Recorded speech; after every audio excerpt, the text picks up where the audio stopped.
اللهم بارك على محمد وعلى آل محمد كما باركت على إبراهيم وعلى آل إبراهيم إنك حميد مجيد۔ السلام علیکم ورحمۃ اللہ وبرکاتہ۔ سیرت رسول صلی اللہ علیہ وآلہ وسلم کی ایپیسوڈ 16 کے ساتھ آج ہم حاضر ہیں، اور آج ہم پڑھیں گے کہ ابو طالب اور حضرت خدیجہ رضی اللہ عنہا کی وفات کے بعد جو صورتحال پیش آ رہی اس میں مسلمانوں نے کس طرح سے صبر و ثبات کا مظاہرہ کیا۔ تو آج کا ٹاپک ہے ابتدائی مسلمانوں کا صبر و ثبات اور اس کے اسباب اور عوامل۔ یہاں پہنچ کر گہری سوجھ بوجھ اور مضبوط دل و دماغ کا آدمی بھی حیرت زدہ رہ جاتا ہے، اور بڑے بڑے اقلاب دم بخود ہو کر پوچھتے ہیں کہ آخر وہ کیا اسباب اور عوامل تھے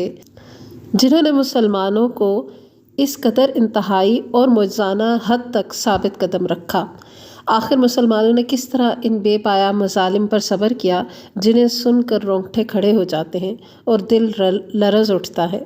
بار بار کھٹکنے اور دل کی تہوں سے ابھرنے والے اس سوال کے پیش نظر مناسب معلوم ہوتا ہے کہ ان اسباب اور عوامل کی طرف ایک سرسری اشارہ ہی کر دیا جائے۔ تو پہلی چیز، ان میں سب سے پہلا اور اہم سبب اللہ کی ذات واحد پر ایمان اور اس کی ٹھیک ٹھیک معرفت ہے، یعنی اللہ سبحانہ و تعالیٰ کی پہچان۔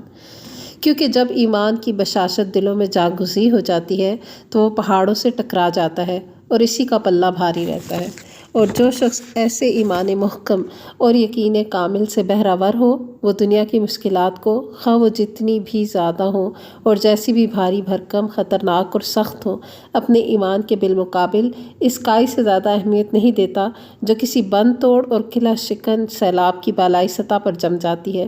اس لیے مومن اپنے ایمان کی حلاوت، یقین کی تازگی اور اعتقاد کی بشاشت کے سامنے ان مشکلات کی کوئی پرواہ نہیں کرتا، کیونکہ فَأَمَّا الزَّبَدُ فَيَذْهَبُ جُفَاءً وَأَمَّا مَا يَنفَعُ النَّاسَ فَيَمْكُثُ فِي الْأَرْضِ۔ جو جھاگ ہے وہ تو بیکار ہو کر اڑ جاتا ہے، اور جو لوگوں کو نفع دینے والی چیز ہے وہ زمین میں برقرار رہتی ہے۔ پھر اسی ایک سبب سے ایسے اسباب وجود میں آتے ہیں جو اس صبر و ثبات کو قوت بخشتے ہیں، مثلاً پرکشش قیادت۔ نبی صلی اللہ علیہ وآلہ وسلم جو امت اسلامیہ ہی نہیں بلکہ ساری انسانیت کے سب سے بلند پایہ قائد اور رہنما تھے، ایسے جسمانی جمال، نفسانی کمال، کریمانہ اخلاق، باعظمت کردار اور شریفانہ عادات و اطوار سے بہرہ تھے کہ دل خود بخود آپ صلی اللہ علیہ وآلہ وسلم کی جانب کھنچے جاتے تھے، اور طبیعتیں خود بخود آپ صلی اللہ علیہ وآلہ وسلم پر نچھاور ہوتی تھیں، کیونکہ جن کمالات پر لوگ جان چھڑکتے ہیں ان سے آپ صلی اللہ علیہ وآلہ وسلم کو اتنا بھرپور حصہ ملا تھا کہ اتنا کسی اور انسان کو دیا ہی نہیں گیا۔ آپ صلی اللہ علیہ وآلہ وسلم شرف و عظمت اور افضل و کمال کی سب سے بلند چوٹی پر جلوہ فکن تھے۔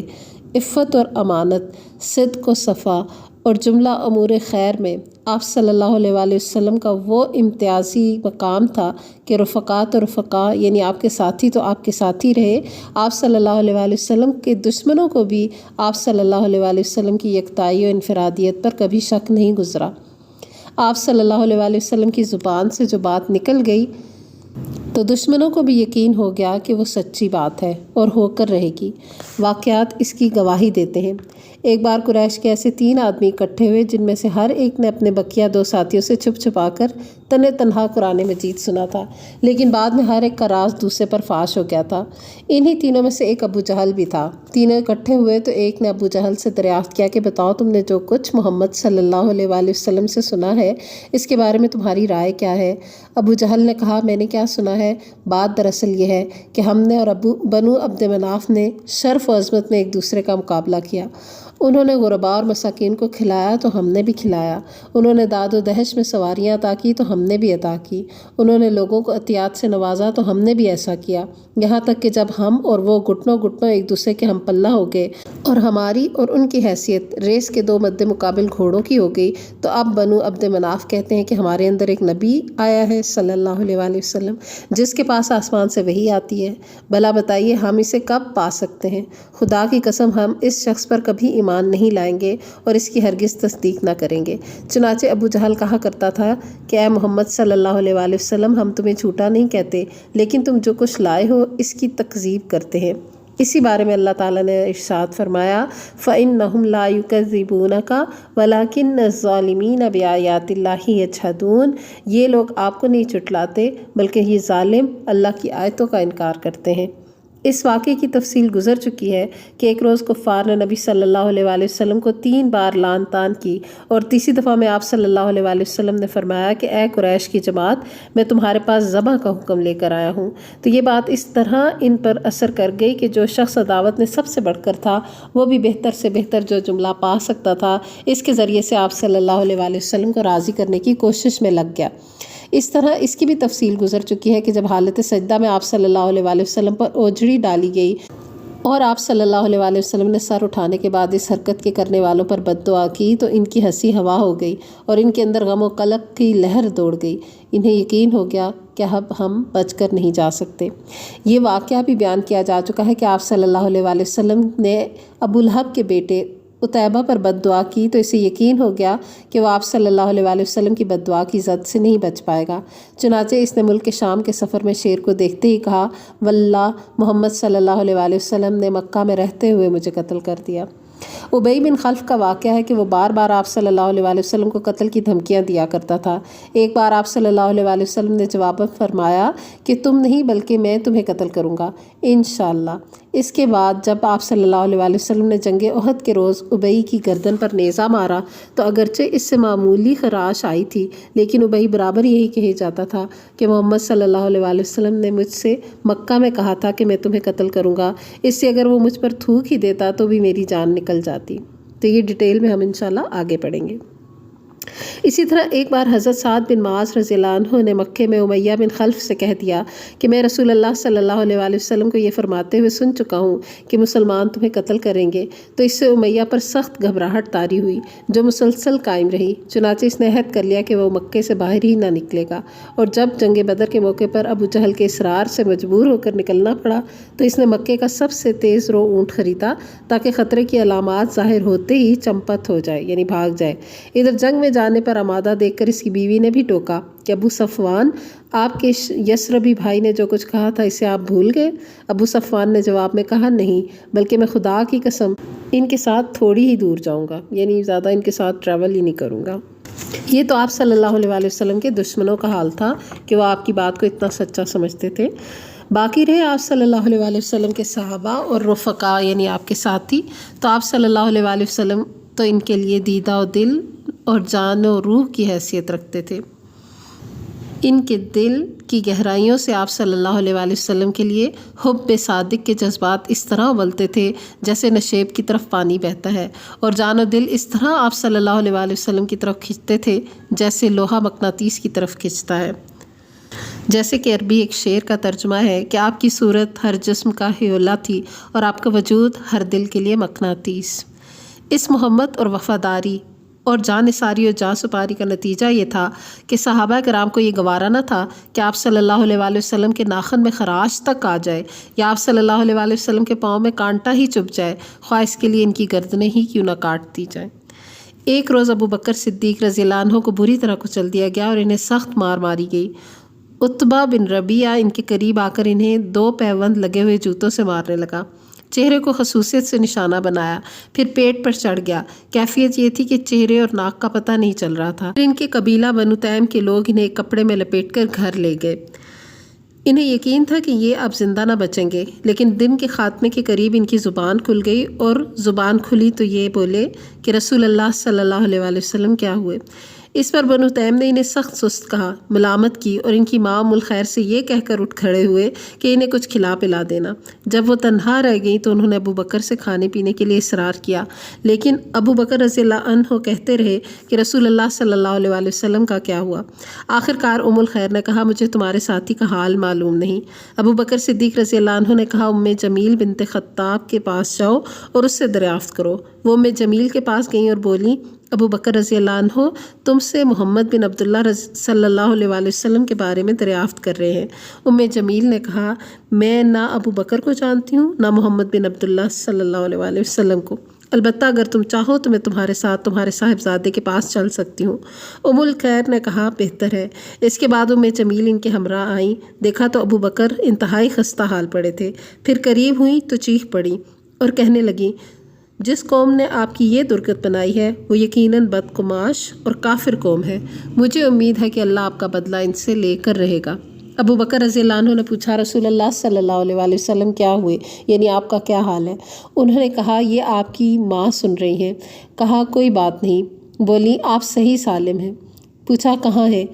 کہا ابن ارقم کے گھر میں ہے۔ ابو بکر رضی اللہ عنہ نے فرمایا اچھا تو پھر اللہ کے لیے مجھ پر عہد ہے کہ میں نہ کوئی کھانا کھاؤں گا نہ پانی پیوں گا یہاں تک کہ رسول اللہ صلی اللہ علیہ وآلہ وسلم کی خدمت میں حاضر ہو جاؤں۔ اس کے بعد ام الخیر اور ام جمیل رکی رہیں۔ جب آمد و رفت بند ہو گئی اور سناٹا چھا گیا تو یہ دونوں ابو بکر رضی اللہ عنہ کو لے کر نکلیں اور ان پر ٹیک لگائے ہوئے تھے، اور اس طرح انہوں نے ابو بکر رضی اللہ عنہ کو آپ صلی اللہ علیہ وآلہ وسلم کی خدمت میں پہنچا دیا۔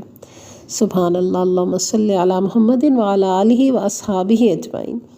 محبت اور جان سپاری کے کچھ اور بھی نادر واقعات ہم اپنی اس کتاب میں موقع بہ موقع نقل کریں گے، خصوصاً جنگ احد کے واقعات اور حضرت خبیب رضی اللہ عنہ کے حالات کے ضمن میں۔ تو یہ دو اہم عوامل انہوں نے ابھی بتائے ہیں کہ ایک تو اللہ سبحانہ وتعالیٰ کی ذات گرامی کی معرفت اور دوسرا نبی صلی اللہ علیہ وآلہ وسلم کی ذات، آپ صلی اللہ علیہ وآلہ وسلم کی پرکشش قیادت۔ اور تیسرا اہم سبب یا عوامل میں تیسرے اہم بات ہے آخرت پر ایمان، جو مذکورہ احساس ذمہ داری کی تقویت کا باعث تھا۔ صحابہ کرام رضی اللہ عنہ اس بات پر غیر متزلزل یقین رکھتے تھے کہ انہیں رب العالمین کے سامنے کھڑے ہونا ہے، پھر ان کے چھوٹے بڑے معمولی اور غیر معمولی ہر طرح کے اعمال کا حساب لیا جائے گا۔ یعنی وہ آخرت اورینٹڈ تھے، انہیں پتہ تھا ان کے ہر عمل کا حساب آخرت میں ہوگا، اگر اچھا کیا ہے تو بدلہ بھی اس کے مطابق اور برا کیا ہے تو اس کے مطابق۔ تو اس لیے یہ ایک اسٹرانگ ان کے لیے سبب تھا صبر و استقامت پر۔ انہیں یقین تھا کہ حساب لیا جائے گا، اس کے بعد یا تو نعمتوں بھری دائمی جنت ہوگی یا عذاب سے بھڑکتی ہوئی جہنم۔ اس یقین کا نتیجہ یہ تھا کہ صحابہ کرام رضی اللہ عنہم اجمعین اپنی زندگی امید و بیم کی حالت میں گزارتے تھے، یعنی اپنے پروردگار کی رحمت کی امید رکھتے تھے اور اس کے عذاب کا خوف بھی، اور ان کی کیفیت وہی رہتی تھی جو اس آیت میں بیان کی گئی ہے وَالَّذِينَ يُؤْتُونَ مَا آتَوْا وَقُلُوبُهُمْ وَجِلَةٌ أَنَّهُمْ إِلَىٰ رَبِّهِمْ رَاجِعُونَ۔ وہ جو کچھ کرتے ہیں دل کے اس خوف کے ساتھ کرتے ہیں کہ انہیں اپنے رب کے پاس پلٹ کر جانا ہے۔ انہیں اس کا بھی یقین تھا کہ دنیا اپنی ساری نعمتوں اور مصیبتوں سمیت آخرت کے مقابلے میں مچھر کے ایک پر کے برابر بھی نہیں، اور یہ یقین اتنا پختہ تھا کہ اس کے سامنے دنیا کی ساری مشکلات، مشقتیں اور تلخیاں ہیچ تھیں، اس لیے وہ ان مشکلات اور تلخیوں کو کوئی حیثیت نہیں دیتے تھے۔ نمبر 5، پانچواں سبب کیا تھا ان کے صبر و استقامت کا؟ انہیں پرخطر، مشکل ترین اور تیرہ و تار حالات میں، یعنی بہت ہی تاریک حالات میں ایسی صورتیں اور آیتیں بھی نازل ہو رہی تھیں جن میں بڑے ٹھوس اور پرکشش انداز سے اسلام کے بنیادی اصولوں پر دلائل اور براہین قائم کیے گئے تھے۔ یعنی اسلام کی جو اصول اور اس کی حقانیت ہے اس کے اوپر دلیل بھی تھی، روشن دلائل پیش کیے جا رہے تھے، اور اس وقت اسلام کی دعوت انہی اصولوں کے گرد گردش کر رہی تھی۔ ان آیتوں میں اہل اسلام کو ایسے بنیادی امور بتائے گئے تھے جن پر اللہ تعالیٰ نے عالم انسانیت کے سب سے باعظمت اور پر رونق معاشرے یعنی اسلامی معاشرے کی تعمیر اور تشکیل مقدر کر رکھی تھی۔ نیز ان آیات میں مسلمانوں کے جذبات اور احساسات کو پامردی اور ثابت قدمی پر ابھارا جا رہا تھا۔ اس کے لیے مثالیں دی جا رہی ہیں اور اس کی حکمتیں بھی بیان کی جاتی ہیں۔ مثلاً سب سے پہلے جو آیت بیان ہوئی ام حسبتم ان تدخلوا الجنۃ ولما یأتکم مثل الذین خلوا من قبلکم مستهم البأساء والضراء وزلزلوا حتى یقول الرسول والذین آمنوا معه متى نصر اللہ الا ان نصر اللہ قریب۔ تم سمجھتے ہو کہ جنت میں چلے جاؤ گے، حالانکہ ابھی تم پر ان لوگوں جیسی حالت نہیں آئی جو تم سے پہلے گزرے ہیں۔ وہ سختی اور بدحالیوں سے دوچار ہوئے اور انہیں جھنجھوڑ دیا گیا، یہاں تک کہ رسول اور جو لوگ ان پر ایمان لائے تھے بول اٹھے کہ اللہ کی مدد کب آئے گی؟ سنو، اللہ کی مدد تو قریب ہی ہے۔ پھر ایک اور آیت میں فرمایا الف لام میم احسب الناس ان یترکوا ان یقولوا آمنا وهم لا یفتنون ولقد فتنا الذین من قبلهم فلیعلمن اللہ الذین صدقوا ولیعلمن الکاذبین۔ الف لام میم، کیا لوگوں نے یہ سمجھ رکھا ہے کہ انہیں یہ کہنے پر چھوڑ دیا جائے گا کہ ہم ایمان لائے اور ان کی آزمائش نہیں کی جائے گی؟ حالانکہ ان سے پہلے جو لوگ تھے ہم نے ان کی آزمائش کی، لہٰذا ان کے بارے میں بھی اللہ یہ ضرور معلوم کرے گا کہ کن لوگوں نے سچ کہا، اور یہ بھی ضرور معلوم کرے گا کہ کون لوگ جھوٹے ہیں۔ اور انہی کے پہلو بہ پہلو ایسی آیات نازل ہو رہی تھی جن میں کفار اور معاندنین کے اعتراضات کے دندان شکن جواب دیے گئے، یعنی منہ توڑ جواب دیتے تھے اللہ سبحانہ وتعالیٰ اپنی آیتوں کے ذریعے ان کافروں کو۔ ان کے لیے کوئی ہیلہ باقی نہیں چھوڑا گیا تھا، اور انہیں بڑے واضح اور دو ٹوک الفاظ میں بتایا گیا تھا کہ اگر وہ اپنی گمراہی اور راہ پر مصر رہے تو اس کے نتائج کس قدر سنگین ہوں گے۔ اس کی دلیل میں گزشتہ قوموں کے ایسے واقعات اور تاریخی شواہد پیش کیے گئے تھے جن سے واضح ہوتا تھا کہ اللہ سبحانہ وتعالیٰ کی سنت اپنے دوستوں اور دشمنوں کے بارے میں کیا ہے۔ پھر اس ڈراوے کے پہلو بہ پہلو لطف و کرم کی باتیں بھی کہی جاتی تھیں، اور افہام و تفہیم اور ارشاد اور رہنمائی کا بھی حق ادا کیا جا رہا تھا تاکہ باز آنے والے اپنی کھلی گمراہی سے باز آ سکیں۔ یعنی یہ کہیں کہ قرآن جو ہے وہ ایک بہت بڑا حوصلہ تھا مسلمانوں کے لیے، اور حوصلہ ہے۔ در حقیقت قرآن مسلمانوں کو ایک دوسری ہی دنیا کی سیر کراتا ہے، اور انہیں کائنات کے مشاہد، ربوبیت کے جمال یعنی اللہ سبحانہ وتعالیٰ کے رب ہونے کی خوبصورتی، اور الوہیت کے کمال یعنی اللہ کے الہ ہونے کا جو کمال ہے، اور رحمت اور رافت کے آثار اور لطف و رضا کے ایسے ایسے جلوے دکھاتا ہے کہ ان کے جذب اور شوق کے آگے کوئی رکاوٹ برقرار ہی نہیں رہ پاتی۔ پھر آیات کی تہ میں مسلمانوں سے ایسے ایسے خطاب بھی ہوتے تھے جن میں پروردگار کی طرف سے رحمت اور رضامندی اور دائمی نعمتوں سے بھری ہوئی جنت کی بشارت ہوتی تھی، اور ظالم اور سرکش دشمنوں اور کافروں کے ان حالات کی تصویر کشی ہوتی تھی کہ وہ رب العالمین کی عدالت میں فیصلے کے لیے کھڑے کیے جائیں گے، ان کی بھلائیاں اور نیکیاں ضبط کر لی جائیں گی، اور انہیں چہروں کے بل گھسیٹ کر جہنم میں پھینک دیا جائے گا کہ وہ جہنم ہی کا لطف اٹھائیں۔ تو صبر و استقامت کی اس راستے میں ایک بہت بڑا اہم سبب قرآن مجید کا نزول ہے جو ساتھ ساتھ ہوتا چلا گیا۔ پھر چھٹا ایک اہم سبب کامیابی کی بشارت۔ ان ساری باتوں کے علاوہ مسلمانوں کو اپنی مظلومیت کے پہلے ہی دن سے بلکہ اس کے بھی پہلے سے معلوم تھا کہ اسلام قبول کرنے کے معنی یہ نہیں ہے کہ دائمی مصائب اور ہلاکت خیزیاں ہی مول لے لی جائیں، بلکہ اسلامی دعوت روز اول سے جاہلیت، جہلا اور اس کے ظالمانہ نظام کے خاتمے کے عزائم رکھتی ہے، اور اس دعوت کا ایک اہم نشانہ یہ بھی ہے کہ وہ روئے زمین پر اپنا اثر و نفوذ پھیلائے اور دنیا کے سیاسی موقف پر اس طرح غالب آ جائے کہ انسانی جمعیت اور اقوام عالم کو اللہ کی مرضی کی طرف لے جا سکے اور انہیں بندوں کی بندگی سے نکال کر اللہ کی بندگی میں داخل کرے۔ قرآن مجید میں یہ بشارتیں کبھی اشارتاً اور کبھی صراحتاً یعنی کبھی چھپے اور کبھی کھلے نازل ہوتی تھیں۔ چنانچہ ایک طرف حالات یہ تھے کہ مسلمانوں پر پوری روئے زمین اپنی ساری وسعتوں کے باوجود تنگ بنی ہوئی تھی، اور ایسا لگتا تھا کہ وہ پنپ نہ سکیں گے بلکہ ان کا مکمل صفایا کر دیا جائے گا۔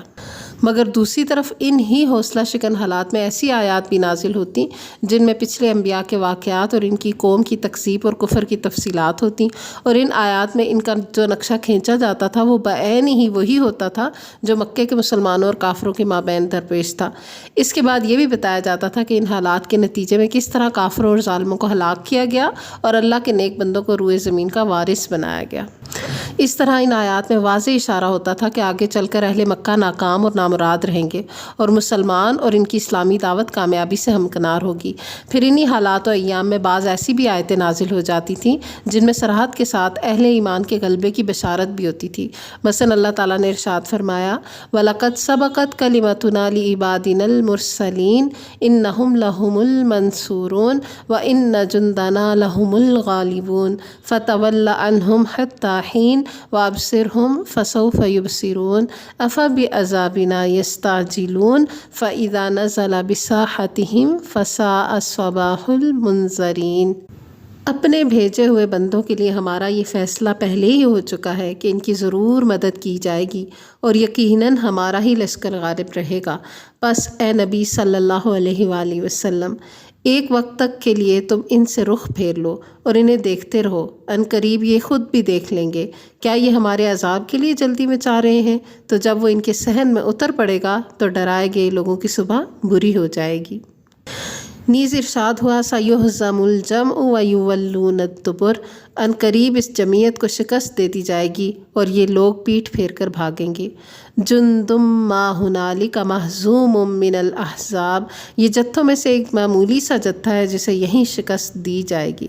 مہاجرین حبشہ کے بارے میں اللہ نے ارشاد فرمایا وَالَّذِينَ هَاجَرُوا فِي اللَّهِ مِن بَعْدِ مَا ظُلِمُوا لَنُبَوِّئَنَّهُمْ فِي الدُّنْيَا حَسَنَةً وَلَأَجْرُ الْآخِرَةِ أَكْبَرُ لَوْ كَانُوا يَعْلَمُونَ۔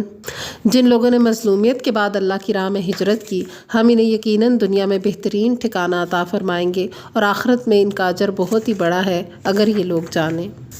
اسی طرح کفار نے آپ صلی اللہ علیہ وآلہ وسلم سے حضرت یوسف علیہ السلام کا واقعہ پوچھا تو جواب میں ضمناً یہ آیت بھی نازل ہوئی لَقَدْ كَانَ فِي يُوسُفَ وَإِخْوَتِهِ آيَاتٌ لِلسَّائِلِينَ، یوسف اور ان کے بھائیوں کے واقعے میں پوچھنے والوں کے لیے نشانیاں ہیں۔ یعنی اہل مکہ جو آج حضرت یوسف کا واقعہ پوچھ رہے ہیں یہ خود بھی اسی طرح ناکام ہوں گے جس طرح حضرت یوسف کے بھائی ناکام ہوئے تھے، اور ان کی سپر اندازی کا وہی حال ہوگا جو ان کے بھائیوں کا ہوا تھا۔ انہیں حضرت یوسف علیہ السلام اور ان کے بھائیوں کے واقعے سے عبرت پکڑنی چاہیے کہ ظالم کا حشر کیا ہوتا ہے۔ ایک جگہ پیغمبروں کا تذکرہ کرتے ہوئے ارشاد ہوا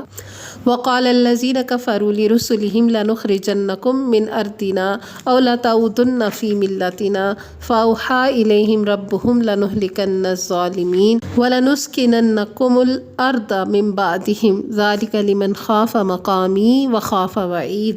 کفار نے اپنے پیغمبروں سے کہا کہ ہم تمہیں اپنی زمین سے ضرور نکال دیں گے، یا یہ کہ تم ہماری ملت میں واپس آ جاؤ۔ اس پر ان کے رب نے ان کے پاس وحی بھیجی کہ ہم ظالموں کو یقیناً ہلاک کر دیں گے۔ یہ وعدہ ہے اس شخص کے لیے جو میرے پاس کھڑے ہونے سے ڈرے اور میری وعید سے ڈرے۔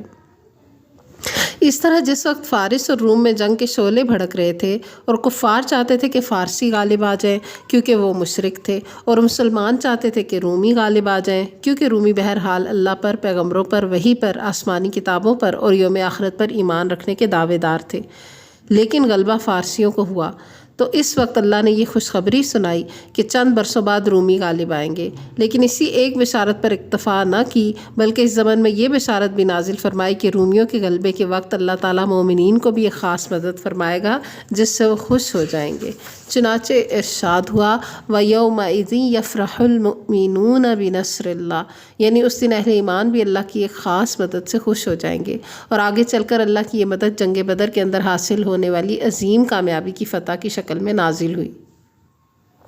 قرآن کے علاوہ خود رسول اللہ صلی اللہ علیہ وآلہ وسلم بھی مسلمانوں کو وقتاً فوقتاً اس طرح کی خوشخبریاں سنایا کرتے تھے۔ چنانچہ موسم حج میں آپ عکاظ، مجنہ اور ذوالمجاز کے بازاروں میں لوگوں کے اندر تبلیغ رسالت کے لیے تشریف لے جاتے تو صرف جنتی کی بشارت نہیں دیتے تھے بلکہ دو ٹوک لفظوں میں اس کا بھی اعلان فرماتے تھے یا ایھا الناس قولوا لا الہ الا اللہ تفلحوا وتملکوا بها العرب وتدین لکم بها العجب فاذا متم کنتم ملوکا فی الجنہ،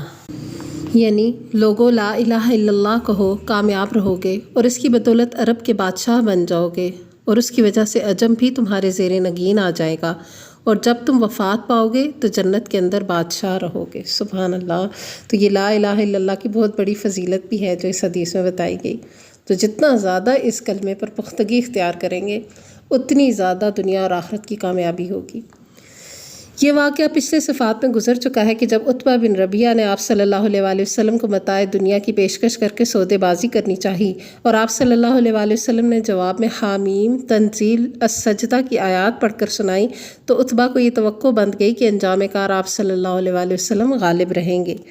اسی طرح ابو طالب کے پاس آنے والے قریش کے آخری وفد سے آپ صلی اللہ علیہ وآلہ وسلم کی جو گفتگو ہوئی تھی، اس کی بھی تفصیلات ہم پڑھ چکے ہیں۔ اس موقع پر بھی آپ صلی اللہ علیہ وآلہ وسلم نے پوری وضاحت کے ساتھ فرمایا تھا کہ آپ صلی اللہ علیہ وآلہ وسلم ان سے صرف ایک بات چاہتے ہیں جسے وہ مان لیں تو عرب ان کا تابع فرمان بن جائے اور عجم پر ان کی بادشاہت قائم ہو جائے۔ حضرت خباب بن ارد کا ارشاد ہے کہ ایک بار میں خدمت نبی صلی اللہ علیہ وآلہ وسلم میں حاضر ہوا۔ آپ صلی اللہ علیہ وآلہ وسلم کعبے کے سائے میں ایک چادر کو تکیہ بنائے تشریف فرما تھے۔ اس وقت ہم مشرکین کے ہاتھوں سختی سے دوچار تھے۔ میں نے کہا کیوں نہ آپ صلی اللہ علیہ وآلہ وسلم اللہ سے دعا فرمائیں۔ یہ سن کر آپ صلی اللہ علیہ وآلہ وسلم اٹھ بیٹھے۔ آپ صلی اللہ علیہ وآلہ وسلم کا چہرہ سرخ ہو گیا اور آپ نے فرمایا، جو لوگ تم سے پہلے تھے ان کی ہڈیوں تک گوشت اور اعصاب میں لوہے کی کنگیاں کر دی جاتی تھیں، لیکن یہ سختی بھی انہیں دین سے باز نہ رکھتی تھی۔ پھر آپ صلی اللہ علیہ وآلہ وسلم نے فرمایا، اللہ اس امر کو یعنی دین کو مکمل کر کے رہے گا، یہاں تک کہ ایک سوار صنعاء سے حضر موت تک جائے گا اور اس سے اللہ کے سوا کسی کا خوف نہ ہوگا۔ یعنی وہ اتنا لمبا ٹریول کرے گا اکیلا، مگر اللہ کے سوا اسے کسی سے خوف نہیں ہوگا، امن ہوگا۔ البتہ بکری پر بھیڑیے کا خوف ہوگا۔ ایک روایت میں اتنا اور بھی ہے، لیکن تم لوگ جلدی کر رہے ہو۔ یاد رہے کہ یہ بشارتیں کچھ ڈھکی چھپی نہ تھیں، بلکہ معروف اور مشہور تھیں اور مسلمانوں ہی کی طرح کفار بھی ان سے واقف تھے۔ چنانچہ جب اسود بن مطلب اور اس کے رفقا صحابہ کرام رضی اللہ عنہم کو دیکھتے تو طعنہ کرتے ہوئے آپس میں کہتے کہ لیجئے، آپ کے پاس روئے زمین کے بادشاہ آئے ہیں، یہ جلد ہی شاہان کیسر و کسرا کو مغلوب کریں گے۔ اس کے بعد وہ سیٹیاں اور تالیاں بجاتے، یعنی وہ سنتے تھے پر ٹھٹھا لگاتے تھے، مذاق بناتے تھے، جبکہ اللہ سبحانہ وتعالیٰ کی طرف سے آئی ہوئی یہ بشارتوں نے سچ ہونا ہی تھا اور ہوئیں۔ بہرحال صحابہ کرام رضی اللہ عنہم کے خلاف اس وقت ظلم و ستم اور مصائب و آلام کا جو ہماگیر طوفان برپا تھا، اس کی حیثیت حصول جنت کی ان یقینی امیدوں اور تابناک و پروقار مستقبل کی ان بشارتوں کے مقابل اس بادل سے زیادہ نہ تھی جو ہوا کے ایک جھٹکے سے بکھر کر تحلیل ہو جاتا ہے۔ علاوہ ازیں رسول اللہ صلی اللہ علیہ وآلہ وسلم اہل ایمان کو ایمانی مرغوبات کے ذریعے مسلسل روحانی غذا فراہم کر رہے تھے، تعلیم کتاب و حکمت کے ذریعے ان کے نفوس کا تزکیہ کر رہے تھے، نہایت باریکی اور گہری تربیت دے رہے تھے، اور روح کی بلندی، قلب کی صفائی، اخلاق کی پاکیزگی، مادیات کے غلبے سے آزادی، شہوت کی مقاومت اور رب السماوات والارض کی کشش کے مقامات کی جانب ان کی نفوس قدسیہ کی ہدی خوانی فرما رہے تھے۔ یعنی یہ تھوڑا سا ڈیفیکلٹ ورڈ ہے، مگر یہ کہ اللہ سبحانہ وتعالیٰ کی طرف ان کو راغب کر رہے تھے، ان کی طرف لے جا رہے تھے بہت محبت سے۔ آپ صلی اللہ علیہ وآلہ وسلم ان کے دلوں کی بجھتی ہوئی چنگاری کو بھڑکتے ہوئے شعلوں میں تبدیل کر دیتے تھے اور انہیں تاریکیوں سے نکال کر نور زار ہدایت میں پہنچا رہے تھے، انہیں اذیتوں پر صبر کی تلقین فرماتے تھے اور شریفانہ درگزر اور ضبط نفس کی ہدایت دیتے تھے۔ اس کا نتیجہ یہ تھا کہ ان کی دینی پختگی فزوں تر ہوتی گئی اور وہ شہوات سے کنارہ کشی، رضا الہ کی راہ میں جا سپاری، جنت کے شوق، علم کی حرص، دین کی سمجھ، نفس کے محاسبے، جذبات کو دبانے، رجحانات کو موڑنے، ہیجانات کی لہروں پر قابو پانے اور صبر اور سکون اور عزت و وقار کی پابندی کرنے میں انسانیت کا نادرہ روزگار نمونہ بن گئے۔ سبحان اللہ۔ تو یہاں پر یہ سبق تو مکمل ہوتا ہے، لیکن اس کا تھوڑا سا ویو ہم لیں گے کہ ابتدائی دور کی شدید مشکلات میں جو مسلمانوں نے انتہا درجے کا صبر اور ثبات کا مظاہرہ کیا تو اس کے 6 عوامل تھے۔ سب سے پہلا اللہ سبحانہ وتعالیٰ کی واحد ذات پر یقین، ایمان اور اس کی معرفت، اس کی پہچان۔ جتنی اللہ کی پہچان زیادہ ہوگی اتنا یہ اللہ کے لیے عمل کرنا آسان ہوگا۔ دوسرا، آپ صلی اللہ علیہ وآلہ وسلم کی پرکشش قیادت، جس میں آپ کے ایمانیات، اخلاقیات، اعلیٰ کردار، آپ کی تربیت سب شامل تھا۔ تیسرے نمبر پہ احساس ذمہ داری، یعنی جو صحابہ کرام کی اپنی ذاتی صفت اللہ سبحانہ وتعالیٰ کی عطا کرتا تھی کہ ان کے اندر احساس ذمہ داری تھی۔ پھر اس کے بعد آخرت پر یقین کہ صحابہ کرام آخرت اورینٹڈ تھے اور آخرت کے نفع نقصان کو دیکھ کر ان کے لیے یہ صبر و استقامت آسان ہو گئی۔ پھر 5ویں نمبر پر قرآن کا وقتاً فوقتاً 23 سال کے عرصے میں نازل ہونا اور موقع با موقع کے اعتبار سے ان کے لیے آیات کا نزول، جس میں ان کے لیے بہت حوصلہ مندی بھی تھی اور پرانے واقعات کا ذکر کر کے بھی بہت کچھ سکھایا گیا۔ پھر 6 نمبر پر کامیابی کی بشارتیں اللہ سبحانہ وتعالیٰ کی طرف سے بھی اور نبی صلی اللہ علیہ وآلہ وسلم کی زبانی بھی، جس سے مسلمانوں کا حوصلہ بلند ہوتا۔ اس سبق میں سیکھنے کے لیے بہت کچھ ہے، لیکن پریکٹیکلی قرآن مجید کے ساتھ مضبوط تعلق اور سیرت طیبہ کا پکا پختہ علم حاصل کرنا اور اس کے ساتھ جڑے رہنا، یہ انسان کو بہت کچھ سکھاتا ہے۔ اور آج کے سبق میں سے خاص بات جو اس کے علاوہ ہے ہمیں سیکھنی چاہیے کہ اس مشکل وقت میں جو مسلمانوں پر آیا، وہ ہم نے پڑھا کہ انہوں نے کس طرح سے مشکلات کو فیس کیا، لیکن ان مشکلات کو پڑھتے ہوئے صرف مشکلوں ہی کا نہ سوچیں، بلکہ جب بھی کسی کے لیے مشکل کا پڑھیں تو عافیت کا سوال کریں۔ عافیت سب سے بڑی دولت ہے۔ اللہم انا نسألک العفو والعافیۃ والمعافاۃ فی الدنیا والآخرہ، آمین۔ وآخر دعوانا ان الحمد للہ رب العالمین۔ سبحانک اللہم وبحمدک، نشہد ان لا الہ الا انت، نستغفرک ونتوب الیک۔ والسلام علیکم ورحمۃ اللہ وبرکاتہ۔